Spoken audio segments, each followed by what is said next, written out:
Meus irmãos, como sempre tenho dito, e falo isso sempre porque de fato, é uma alegria nós podemos pensar no que a palavra de Deus tem para nós, o que a palavra de Deus pode nos instruir. E hoje, como foi já predito pelo reverendo Sérgio, a nossa ideia é tratar um pouquinho a respeito do diaconato. Quem pode, meus irmãos, ser um diácono? Quem pode cumprir este ofício? E hoje eu queria pensar com vocês a respeito de 3 perguntas e respondê-las, que nos ajudam a compreender isso. E essas perguntas são, primeiro, o que é o diaconato? Segundo, quais são os requisitos para ser um diácono? E terceiro, qual a recompensa em você ser um diácono? E para isso, vamos abrir a palavra de Deus lá em 1 Timóteo, capítulo 3. Vamos ler dos versículos 8 até o versículo 13.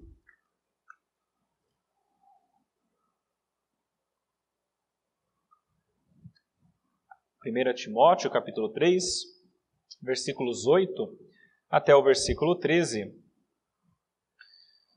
Texto que o apóstolo Paulo envia ao seu pupilo, ao seu jovem aprendiz de pastor, que já estava pastoreando, a respeito dos diáconos. E Paulo escreve assim a Timóteo, 1 Timóteo, capítulo 3, versículos 8 até o versículo 13. Semelhantemente, quanto a diáconos, é necessário que sejam respeitáveis, de uma só palavra, não inclinados a muito vinho, não cobiçosos de sorte da ganância, conservando o mistério da fé com a consciência limpa. Também sejam estes primeiramente experimentados, e se mostrarem irrepreensíveis, exerçam o diaconato. Da mesma sorte, quanto a mulheres, é necessário que sejam elas respeitáveis, não maldizentes, temperantes e fiéis em tudo.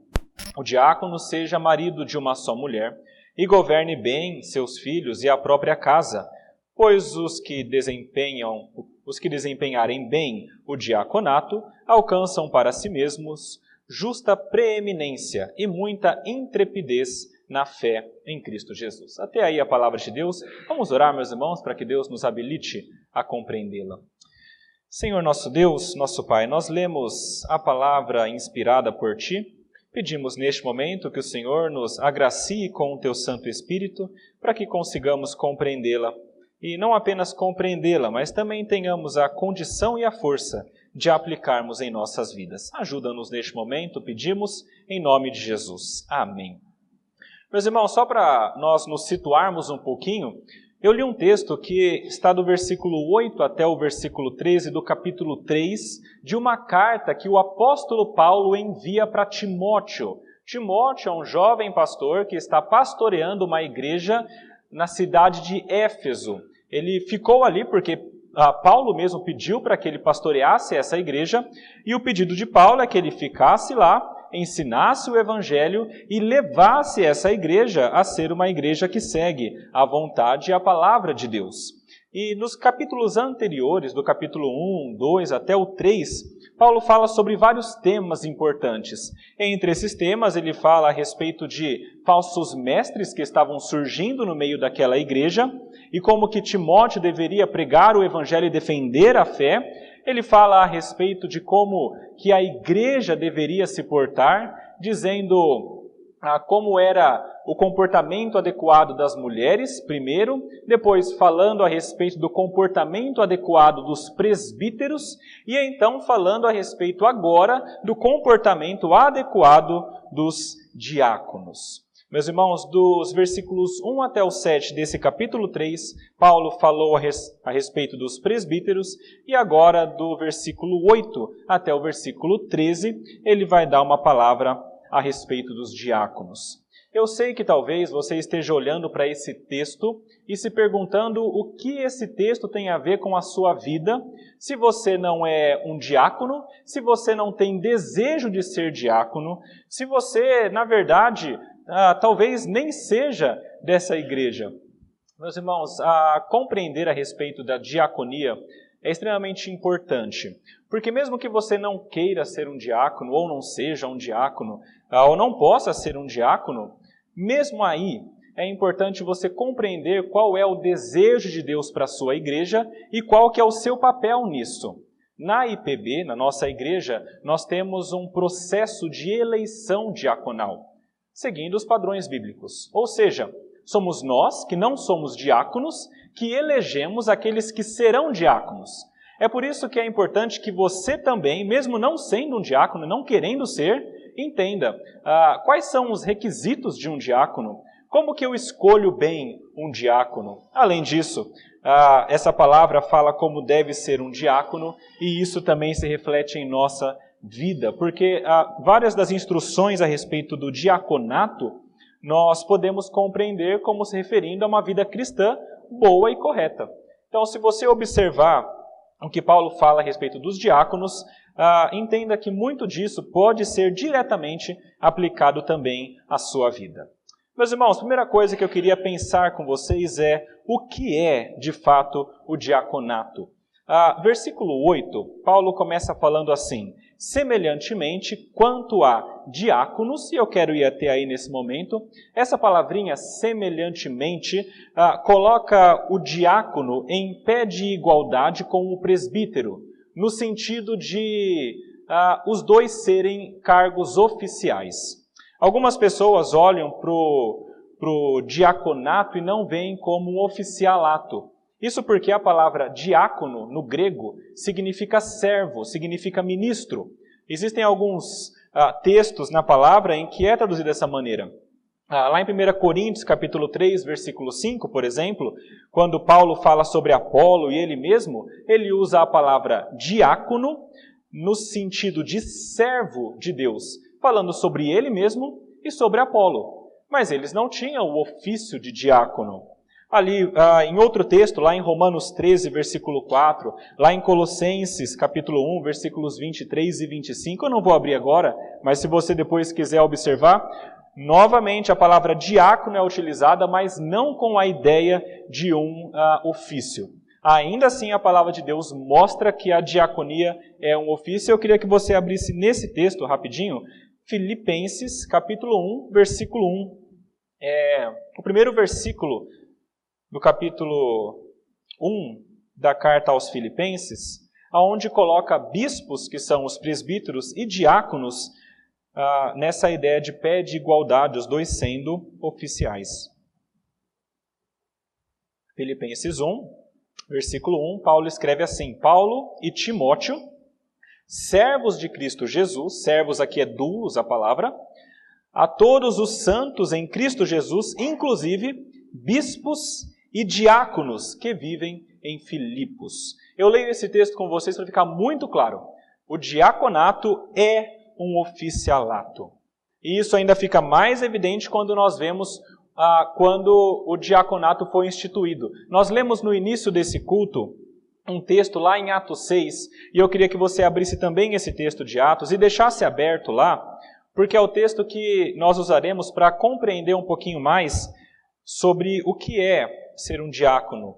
Atos, capítulo 6, no versículo 6, está escrito o seguinte, Atos, capítulo 6, versículo 6. Diz assim a palavra de Deus, a respeito desses diáconos, os primeiros escolhidos. Apresentaram-nos perante os apóstolos, os 7 escolhidos, e estes, orando, lhes impuseram as mãos. Meus irmãos, o ato de impor as mãos no Novo Testamento é equivalente àquele ato do Antigo Testamento que era o de unção. No Antigo Testamento era feita aquela unção do profeta, do sacerdote e do rei. Então um pouquinho de óleo era derramado sobre essas pessoas para demonstrar visivelmente que essas pessoas eram agora oficiais trabalhando para o reino de Deus. Então iria lá o profeta e recebia um pouco do óleo na sua cabeça, na sua fronte, iria também aquele rei, receberia também, assim como o sacerdote. Isso era feito no Antigo Testamento. No Novo Testamento, a unção com óleo não parece mais ter essa função. No Novo Testamento, essa função passa a ser a de imposição de mãos. É por isso que Paulo mesmo fala para Timóteo, lá em 1 Timóteo capítulo 4, 14, olha, você recebeu sobre você a imposição de mãos. Então você, como alguém que foi ordenado, use bem os seus dons, que foram te concedidos por meio disso. Qual que é a importância, meus irmãos, de eu estar explicando tudo isso? A importância é nós entendermos que o diaconato é, de fato, um oficialato.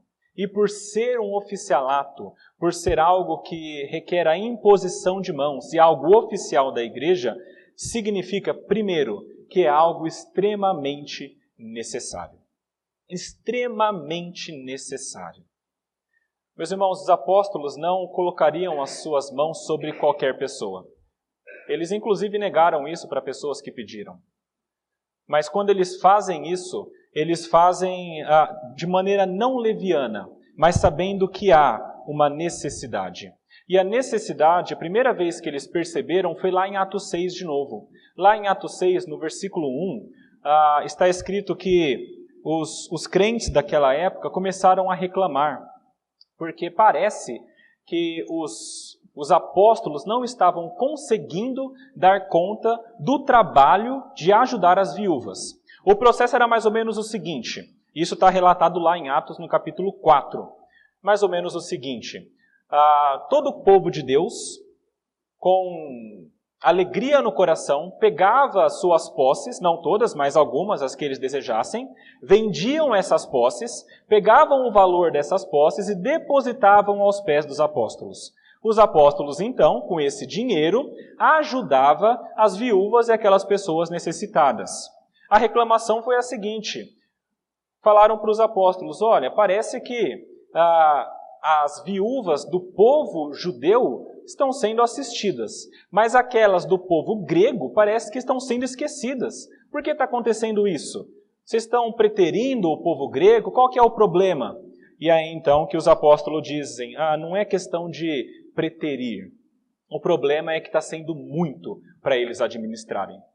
Desse momento em diante, então, os apóstolos decidem, vamos escolher homens que sejam cheios do Espírito Santo, para que estes homens, com a ajuda do Espírito Santo, possam realizar esse trabalho. E eles realizando esse trabalho, então nós, os apóstolos, podemos nos dedicar à oração e à pregação da palavra. Meus irmãos, o diaconato é extremamente necessário. Se não fosse o diaconato, pode ter certeza que de maneira nenhuma a fé evangélica teria se espalhado pelo mundo como se espalhou. Porque os apóstolos estariam ocupados pegando o dinheiro e ajudando o povo de Deus, que já passava naquele tempo de mais de 5.000 homens. Talvez, contando aí as mulheres e crianças, chegasse a 10, 15 mil pessoas. Imagine 12 apóstolos cuidando de 10, 15 mil pessoas. É muita gente. Eles não tinham condição. Por isso, então, começa com o diaconato. Diaconato era uma função extremamente necessária e extremamente importante. Tudo isso é importante nós termos bem fixo na nossa mente. Ok, sabemos como era a função do diácono naquele tempo. Qual é a função do diaconato agora? Naquele tempo, lá em Atos 6, nós lemos que era de servir as mesas e ajudar no campo material aquelas pessoas que necessitavam. A gente não tem muito mais detalhamento de como isso ocorria ou outras funções, mas pegando pelo nome de diácono, que é servo, e aqui do texto de Atos que fala que eles faziam isso, a nossa ideia é que os diáconos, eles têm uma função especial de se preocupar com os aspectos materiais da necessidade da igreja. É por isso que eles se dedicam tanto a muitas questões que talvez nós como igreja nem vemos. Eu fico muito triste quando eu vejo que muitos irmãos dentre nós não dão o devido valor à diaconia como deveria.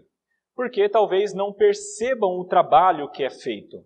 Meus irmãos, o trabalho da diaconia na Igreja Presbiteriana do Brasil é muito amplo. Até no nosso manual é colocado que os diáconos eles exercem 4 funções principais. A arrecadação de ofertas para fins piedosos, para ajudar as pessoas. cuidado dos pobres, doentes e inválidos, manutenção da ordem e reverência nos lugares reservados para o culto, serviços divino, e exercer a fiscalização para que haja boa ordem na casa de Deus. Talvez você, como um irmão dessa igreja, tenha observado o diácono fazendo essa última função, que é arrumando as cadeiras, ajudando no estacionamento, e tudo isso é importante. Mas o diaconato é muito mais amplo. Eu sei disso porque eu já fui também alvo deste ofício. Quando eu estava doente em minha casa, 2 irmãos da diaconia foram me visitar, fazer uma oração comigo, ler a palavra comigo, demonstrar que a igreja estava junto. E tudo isso a diaconia faz e talvez nós não notemos. Meus irmãos, é a junta diaconal, e dessa igreja eu posso dizer com certeza porque eu acompanho o trabalho deles. Mas é a junta diaconal que cuida do aspecto material da igreja, tanto de aspectos de reparos, de algumas reformas. É a junta diaconal que faz visitação a enfermos e necessitados quando há necessidade de ajudá-los, lendo a Bíblia, orando com eles, entrega cestas básicas aos que necessitam, faz reparos e reformas, inclusive na casa de irmãos que às vezes não têm condição de realizá-los. A junta diaconal faz todo esse trabalho pensando no bem material do corpo de Cristo. Meus irmãos, tudo isso eu disse para vocês pensando em um ponto principal. Valorize a junta diaconal. Valorize os diáconos da sua igreja. E se você deseja ser um diácono, deseje mesmo. E tenha muita vontade disso, porque é um serviço importantíssimo. A diaconia é um ofício, por isso são necessários, por isso os diáconos são importantes e por isso eles devem ser alvo de estima e de respeito por parte da igreja. Meus irmãos, até aqui, Paulo mostrou para a gente, só por esse primeiro versículo, que a diaconia é de fato um ofício e por ser isso, temos estas implicações. Primeira coisa importante, então. O que é o serviço da diaconia? É o serviço a essas causas físicas do povo de Deus. Segunda coisa, quais são os requisitos para ser um diácono? E Paulo aqui coloca diversos requisitos que um diácono deve preencher, ou um pretendente a diácono deve preencher para conseguir ser um diácono. E isso aqui é dividido, meus irmãos, esses requisitos, em 2 partes. Veja aí do versículo 8 até o versículo 10, Paulo fala a respeito de requisitos que dizem respeito ao caráter e à vida cristã dessa pessoa que quer ser um diácono. E depois do versículo 11 até o versículo 12, ele fala a respeito da família ou dos relacionamentos familiares desse pretendente a diácono. Ele começa escrevendo o seguinte: é necessário que os diáconos, no caso, sejam respeitáveis. Meus irmãos, o primeiro requisito, se você deseja ser um diácono, ou se você vai votar para um diácono, é que o diácono seja respeitável.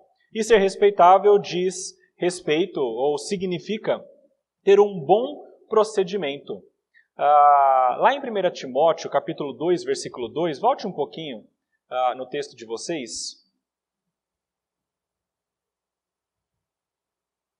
Paulo escreve assim, quando fala sobre a oração aos reis. Ele diz: ore pelos seus governantes, porque quando eles são bons, nós podemos viver vida tranquila e mansa, com toda piedade e respeito. A palavra respeito aqui que Paulo usa para falar sobre os diáconos vem de uma raiz grega que é a mesma usada para falar sobre a piedade. Isso é importante porque, quando Paulo fala sobre piedade e respeito, nada mais ele quer dizer do que o diácono deve ter uma vida cristã, bem vivida.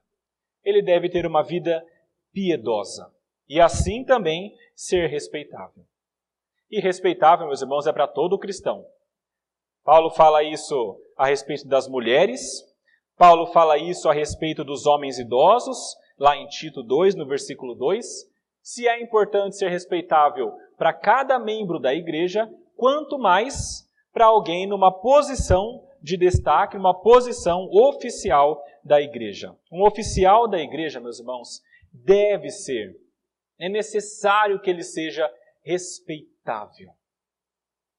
Ele precisa ter o respeito do corpo da igreja, dos irmãos todos que olham para ele e vejam alguém que é respeitável. Assim como foi o caso dos presbíteros. No capítulo 3, versículo 2, Paulo fala: é necessário que o bispo seja irrepreensível. E da mesma maneira é necessário que o diácono seja irrepreensível, seja respeitável.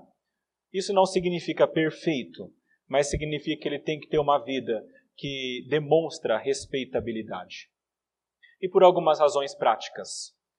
Primeira delas, porque o diácono, quando ele se torna um diácono, ele passa a ser um exemplo na igreja. Se você já é um diácono e você já colocou essa camisa branca em você, você pode ter a certeza que a maioria dos irmãos, se não todos, já começaram a olhar para vocês como exemplos a serem seguidos. Porque vocês são diáconos, oficiais, pessoas sobre quem o concílio impôs as mãos, dando autoridade e dando então um respaldo para serem diáconos. Meus irmãos, um diácono precisa ser respeitável pela sua posição de exemplo. Ele deve ser dessa maneira porque, como alguém nessa posição, certamente Deus vai cobrar o modo como ele viveu sua vida e como pessoas seguiram o exemplo dele. Ele vai ser cobrado o modo como ele, talvez, em algum tipo de ação, tenha desviado pequeninos, no sentido de escandalizado pessoas que são novas na fé. Meus irmãos, o diácono precisa ser respeitável para ser um exemplo, para ser autoridade. Como que você vai receber alguma instrução de alguém que você não respeita? É necessário que seja respeitável por ser uma autoridade. E é necessário ser respeitado para honrar a igreja. Quando você coloca essa camiseta branca da diaconia aqui na nossa igreja, não está escrito apenas diácono ou diaconia. Está escrito Igreja Presbiteriana de Santo Amaro e Igreja Presbiteriana do Brasil. E muito mais do que isso, está escrito igreja. Ou seja, você representa a igreja. O diácono deve ser respeitável, porque de todas as maneiras ele está sendo observado e está carregando o nome da igreja e está carregando o nome de Deus. Primeiro, então, requisito, ser respeitável. E para ser respeitável, meus irmãos, Paulo agora passa a descrever alguns requisitos que são necessários para que ele seja respeitável. Primeiro deles, ele deve ser alguém de uma só palavra. No grego, a ideia literalmente é alguém que não seja de duas palavras. É mais ou menos aquela ideia que nós temos na Bíblia do seja o seu sim, sim e o seu não, não. Lá em Hebreus, capítulo 5, versículo 12, fala sobre isso. 2 Coríntios, capítulo 1, 17 a 18, fala sobre isso. São textos que mostram que o homem cristão, e muito mais, o diácono, a pessoa revestida dessa autoridade de diaconia, desse oficialato, deve ser alguém de uma só palavra. E aí a ideia de uma só palavra é alguém que é íntegro. Ou seja, é alguém que quando está na igreja, ele diz uma coisa. E quando está em casa, ele diz a mesma coisa. E quando ele está no trabalho, ele diz a mesma coisa.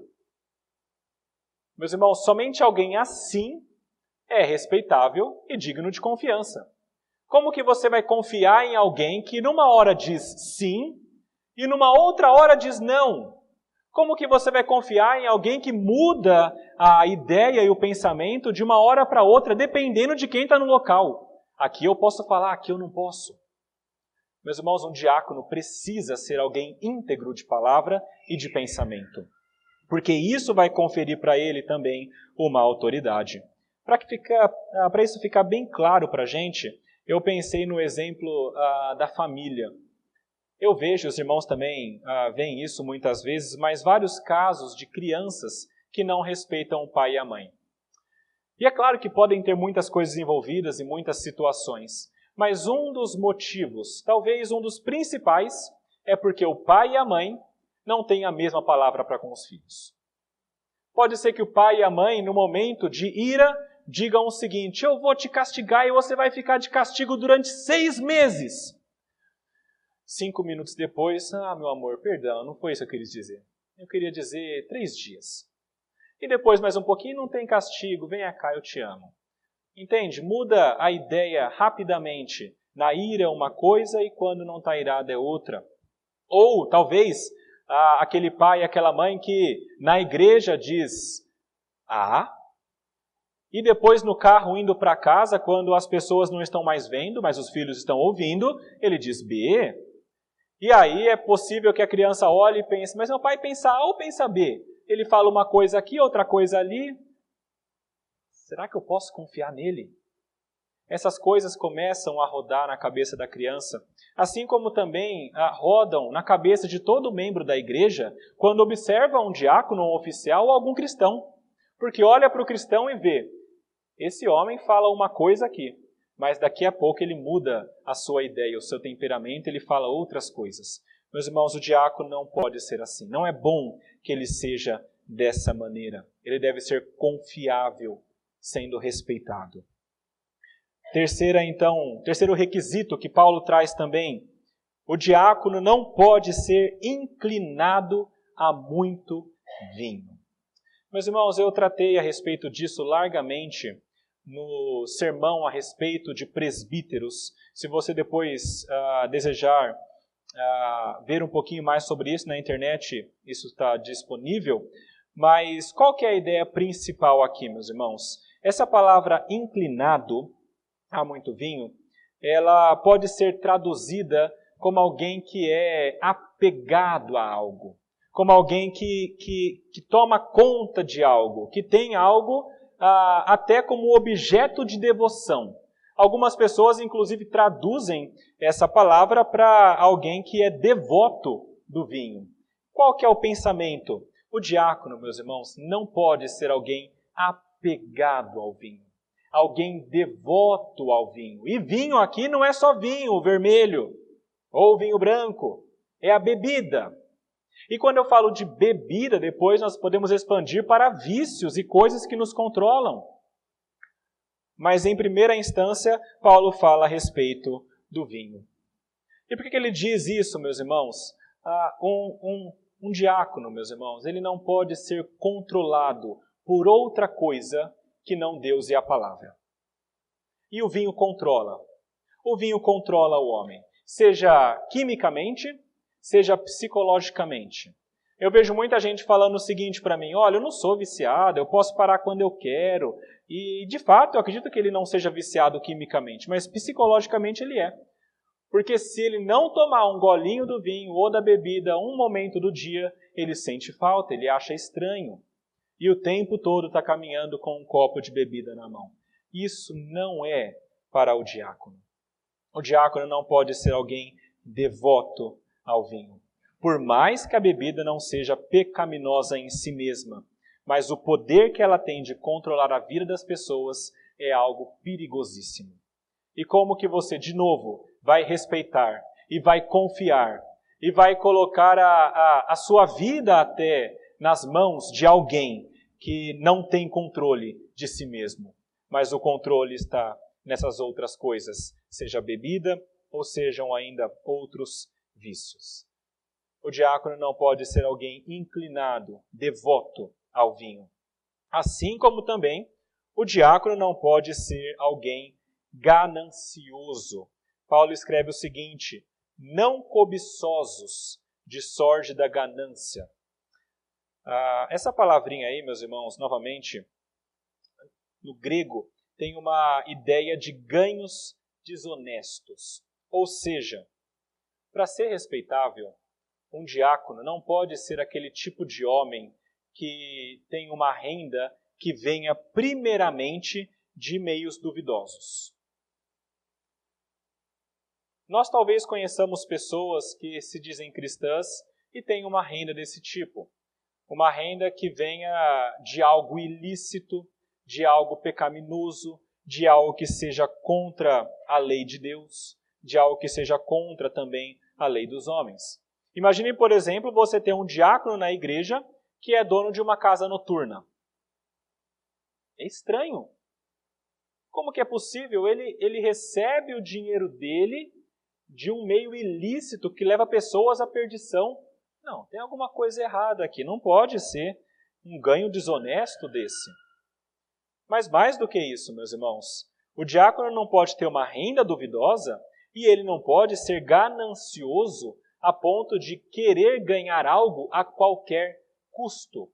E isso é uma palavra especialmente importante para os diáconos e especialmente importante quando Paulo coloca aqui a Timóteo. E eu digo por quê? Abram aí em 1 Timóteo, capítulo 6, no versículo 10.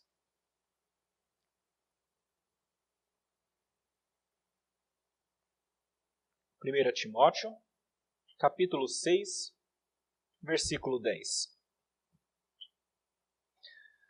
Paulo está falando a respeito dos falsos mestres e dizendo que muitos falsos mestres se perderam por um motivo simples. Eles amaram ao dinheiro mais do que amaram a Deus. Versículo 10 ele diz: porque o amor do dinheiro é raiz de todos os males. E alguns nessa cobiça se desviaram da fé e a si mesmos se atormentaram com muitas dores. Meus irmãos, há pessoas que a qualquer custo desejam receber algum tipo de lucro. Sabemos disso pensando logo em Judas, aquele que carregava a bolsa dos apóstolos e aquele mesmo que traiu Jesus por algumas moedas de prata. Há pessoas desse tipo, e o diácono não pode ser.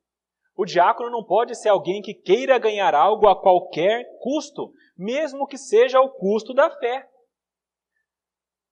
E a posição da diaconia, meus irmãos, tanto naquele tempo quanto hoje, é uma posição muito favorável para isso.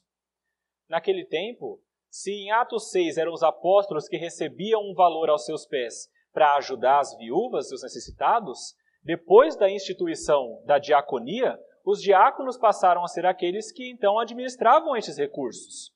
E aqui nesse tempo, provavelmente eram eles que administravam. Na IPB, os diáconos têm uma função também nisso. Foi passado aqui na nossa igreja a nossa prestação de contas anual que nós fazemos para que seja bem transparente o modo como a igreja opera.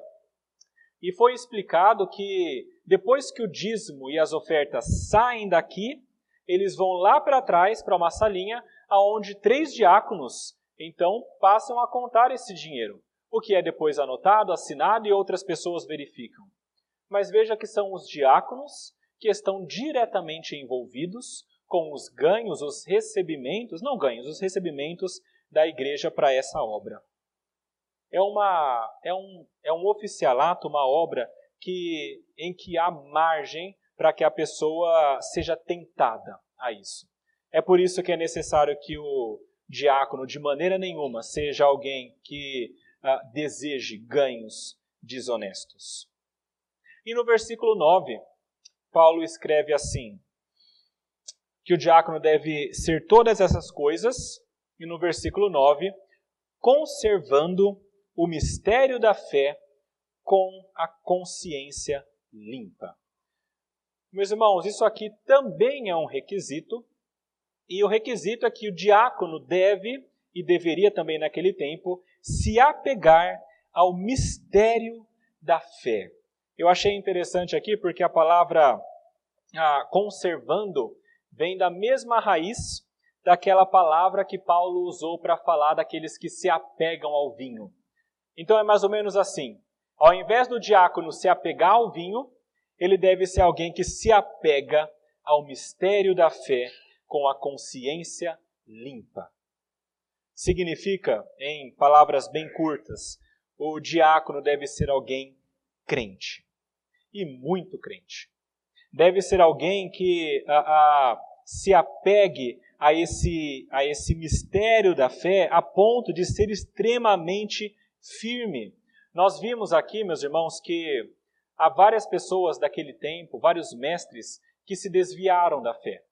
E quando se desviaram da fé, eles caíram a ponto de serem condenados por Deus. E possivelmente nunca retornaram, de fato, ao seio da igreja. E a preocupação de Paulo aqui, possivelmente, é que diáconos também cometam erro desse tipo e caiam também da fé e deixem a fé. É por isso que ele deixa muito claro, diáconos, sejam firmes, tenham fé, sejam apegados ao mistério da fé. E o que é esse mistério da fé? Senão todas aquelas verdades que dizem respeito ao cristianismo. Tem dois textos, meus irmãos, que eu gostaria que vocês abrissem, só para que vocês entendam isso. Colossenses capítulo 1, e lá também em Colossenses, depois no capítulo 2. Colossenses capítulo 1, versículo 26 e 27.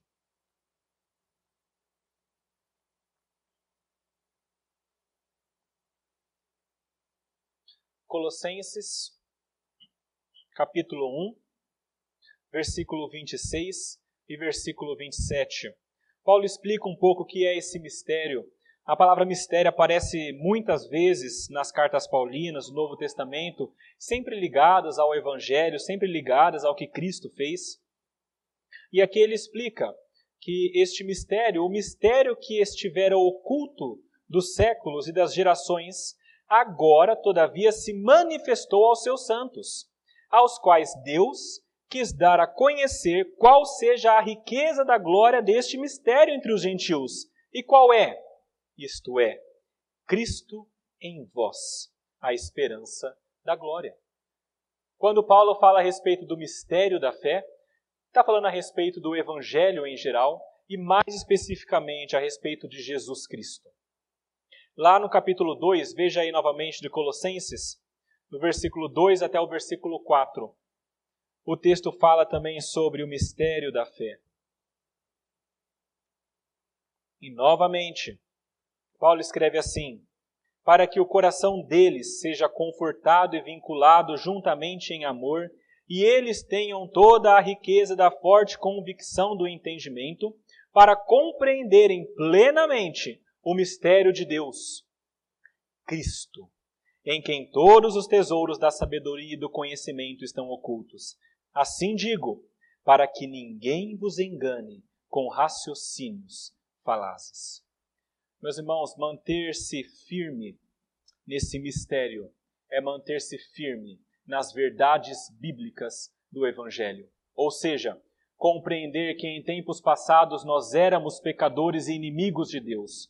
Compreender que nós merecemos sim a condenação do inferno porque somos pecadores. E compreender que Deus, na graça dele, sendo maravilhoso e amoroso, em determinado momento da história, envia a segunda pessoa da Trindade, o seu Filho, para este mundo. Jesus se faz carne, habita entre nós, vive perfeitamente, é sacrificado, derrama o seu sangue voluntariamente, paga pelos pecados. E a partir daí, pela graça de Deus, quando cremos em Cristo, nós somos salvos. E todos aqueles que creem, sejam gentios, sejam judeus, todo tipo de pessoa que crê no nome de Cristo pode ser feito filho de Deus. Este é o mistério de forma resumida. E o diácono deveria se manter firme nesse conhecimento. Ou seja, um diácono, meus irmãos, deve ser alguém crente que conhece a palavra. Às vezes nós olhamos para o presbiterato e para o diaconato e pensamos, o diaconato lida mais com as questões físicas e o presbiterato com as questões, talvez, espirituais de liderança. Então, os presbíteros devem conhecer muito bem a palavra, mas os diáconos nem tanto. Meus irmãos, lê do engano. O diácono precisa conhecer a palavra, e muito bem, mas muito bem. Porque se ele não conhecer a palavra, ele vai ser um desses que pode cair. Primeira coisa. Segundo, se ele for um dos que não conhece a palavra, ele não pode cumprir também muito bem o seu ofício de diaconia. Meus irmãos, lembram-se de Filipe? Eu acho muito interessante a história de Filipe, porque Filipe foi um dos 7 escolhidos para serem os primeiros diáconos. E a história diz que depois que ele foi escolhido, depois que ele se tornou um diácono, passou a haver perseguição e ele, espalhado pelo mundo, começa a pregar o evangelho. E se vocês se lembram, há um momento em que Filipe vê passando um eunuco. E o eunuco está lendo um trecho de Isaías e tentando compreender e talvez não entendendo muito bem. Filipe olha para ele e fala: entendes o que lê? Está entendendo isso aí? Quer alguma ajuda? Eu posso ajudar. E Filipe lê o texto, explica para o eunuco, e nós temos relatado que aquele eunuco é convertido pelo Espírito Santo e é batizado também. Meus irmãos, um diácono fez isso. E um diácono conhecia o pergaminho, conhecia o texto de Isaías. E ele foi capaz de, conhecendo isso, pregar o evangelho e explicar essas coisas. É necessário que o diácono conheça a palavra de Deus e seja versado também na palavra de Deus, mesmo porque ele é o exemplo para os irmãos e um exemplo de fidelidade a Deus e a sua palavra. Agora, Paulo continua e diz que o diácono deve ser alguém que é apegado ou que conserva o mistério da fé. Ele deve fazer isso com consciência limpa ou consciência pura. É a mesma ideia. Meus irmãos, consciência, em termos simples, é aquela condição na nossa mente que nos mostra o que é certo e o que é errado. Todo mundo tem isso. Lá em Romanos capítulo 2, versículo 15, Paulo diz que até aquelas pessoas que não são crentes, que não ligam para Deus, que não estão na igreja, têm algum tipo de consciência. E essa consciência acusa eles o tempo todo quando eles pecam. O diácono deve ter essa consciência, só que muito mais aguda e muito mais perspicaz do que uma pessoa descrente. Todo crente precisa ter uma consciência pura. Muito mais aqui, o diácono. E quando a palavra pura é usada, isso nos traz a ideia de que a consciência do diácono, deste homem crente que está exercendo um ofício, deve ser uma consciência moldada e purificada pelo Espírito Santo. E isso acontece por meio da palavra de Deus. O diácono precisa conhecer a palavra de Deus. Conhecendo essa palavra de Deus, o Espírito Santo age nele de modo que a sua consciência é renovada e, sendo renovado, ele começa a compreender muito melhor o que é certo e o que é errado. Mas a compreensão não é tudo. E isso também diz respeito a ter uma consciência pura. Meus irmãos, quando nós fazemos algo errado, existe um termo que às vezes é usado. Eu fiz isso, eu estou com uma consciência pesada. É interessante essa ideia de consciência pesada. Qual que é o pensamento? Eu fiz algo errado. Eu sei que é errado. Eu decidi fazer errado. E agora minha consciência está me acusando. Eu não devia ter feito isso. Está pesando. A minha consciência nesse momento não está tão pura. Está pesada. A palavra diz que o diácono, no melhor que ele puder, no mais que ele puder buscar isso, ele deve ter uma consciência pura. Ou seja, ele não apenas conhece o que é certo, mas ele também age de maneira correta, para que a consciência dele não o acuse. O diácono é alguém que conhece a Bíblia e age de acordo com a Bíblia, e isso servindo também de exemplo para todos os irmãos. Novamente, termos simples, um diácono deve ser alguém verdadeiramente crente e cheio do Espírito Santo. Atos capítulo 6, versículo 3, quando os apóstolos decidem escolher homens para serem diáconos, ele não olha para a congregação e diz, escolham os mais fortes. Não diz, escolham aqueles que têm mais vigor. Ele diz, escolham 7 homens que sejam de boa reputação, respeitáveis, e cheios do Espírito Santo e de sabedoria. Pessoas que vão ser encarregadas do serviço, mas que têm uma consciência pura e são cheios do Espírito Santo. Meus irmãos, uma vez que Paulo deixa muito claro quais são os requisitos do caráter do diácono, ele passa a falar um pouquinho sobre a família dele. Versículo 10 fala isso. Veja o que diz aí a palavra de Deus. Também sejam estes experimentados e, se mostrarem irrepreensíveis, exerçam o diaconato. E a partir do versículo 11, ele fala sobre as mulheres e sobre o seu casamento. Meus irmãos, como eu falei no início, nós, na nossa igreja, exercemos um tipo de eleição para a diaconia, onde nós votamos e escolhemos aquelas pessoas que serão os diáconos.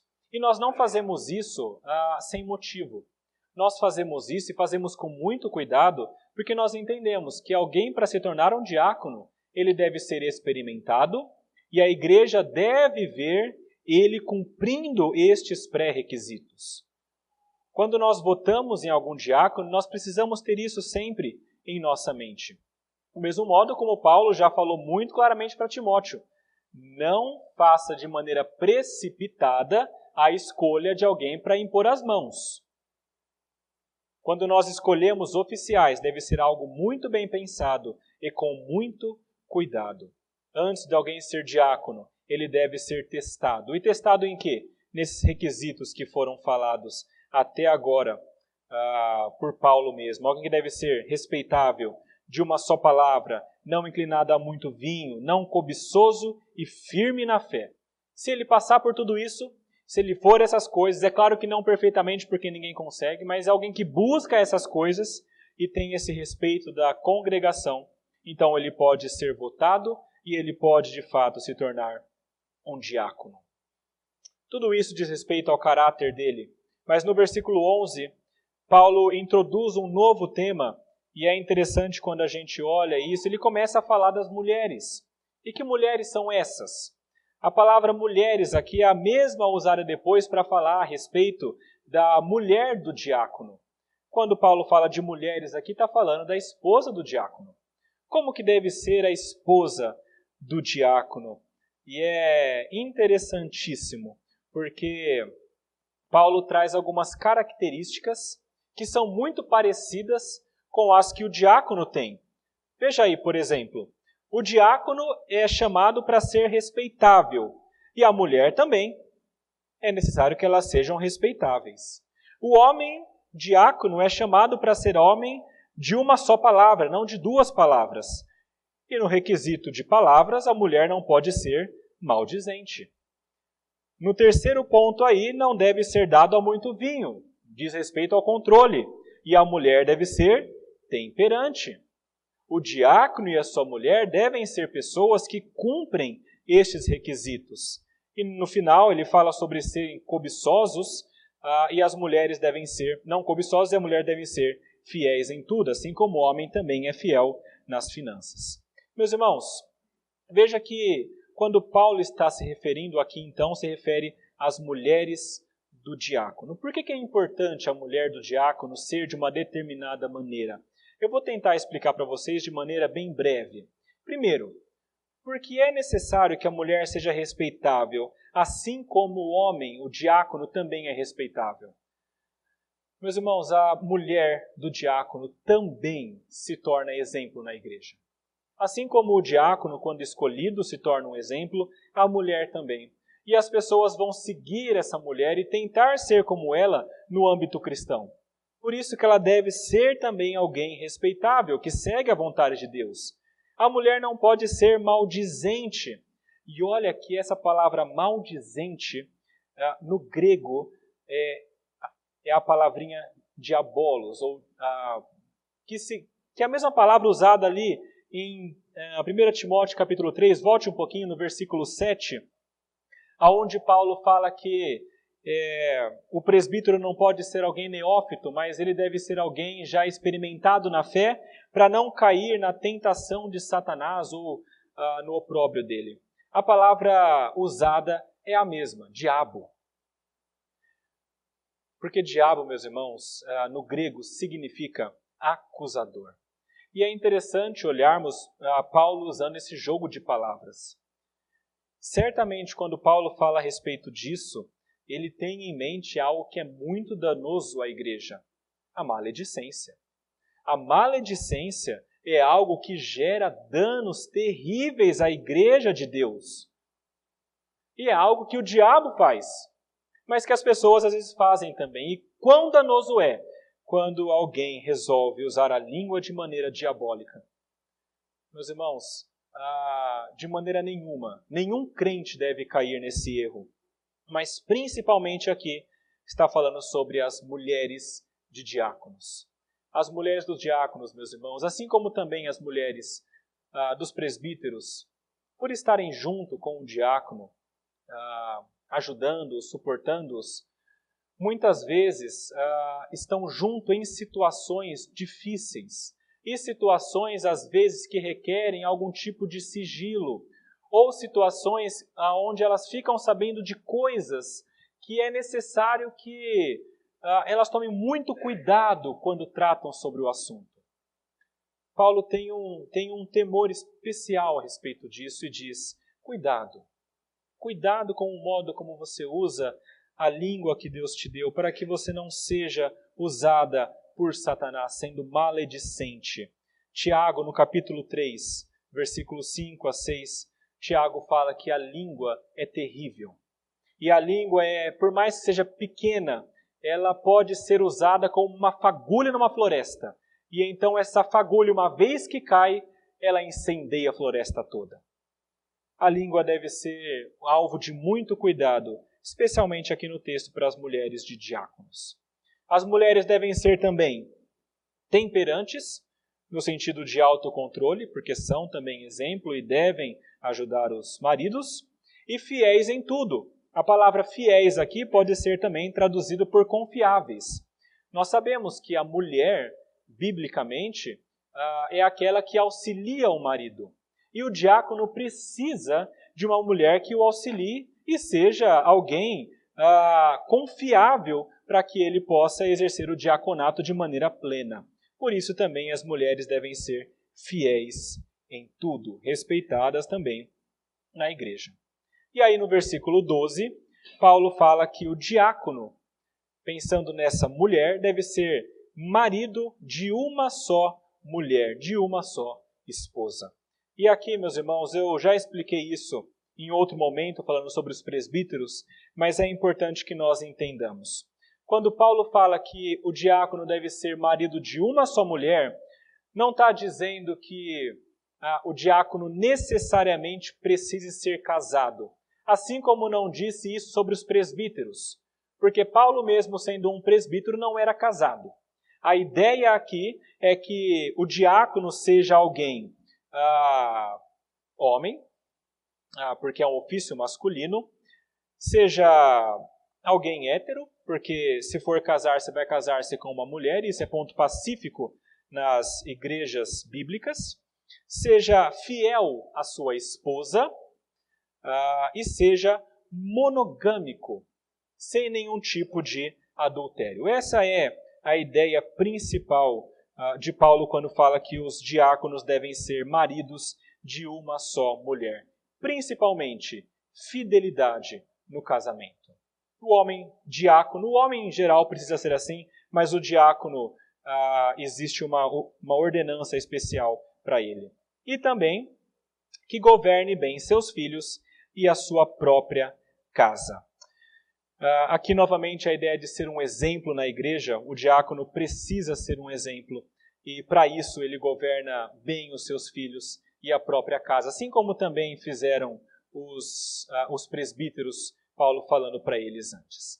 Meus irmãos, até aí, Paulo nos trouxe um pouquinho do que são os requisitos para alguém ser um diácono. E agora, com uma última pergunta que eu gostaria de responder, mas de maneira muito breve, porque é apenas um versículo aqui.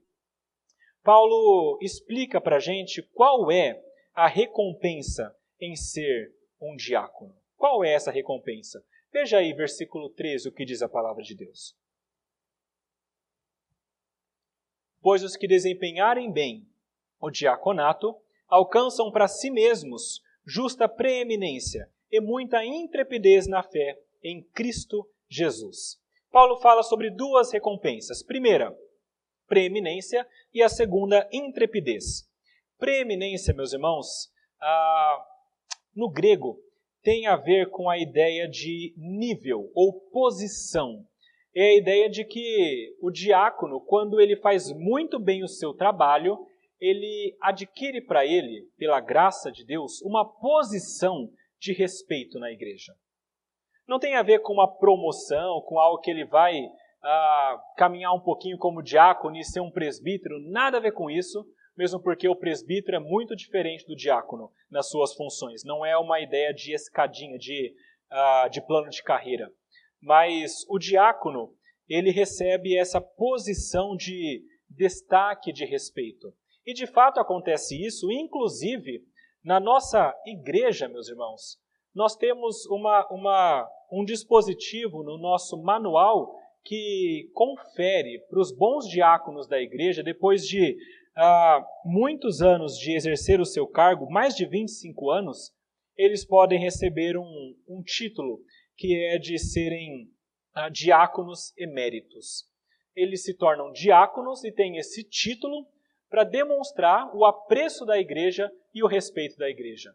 Dentre nós temos irmãos assim, nós temos um, inclusive, que tem o nome numa plaquinha lá atrás, porque ele foi diácono por mais de 25 anos muito bem.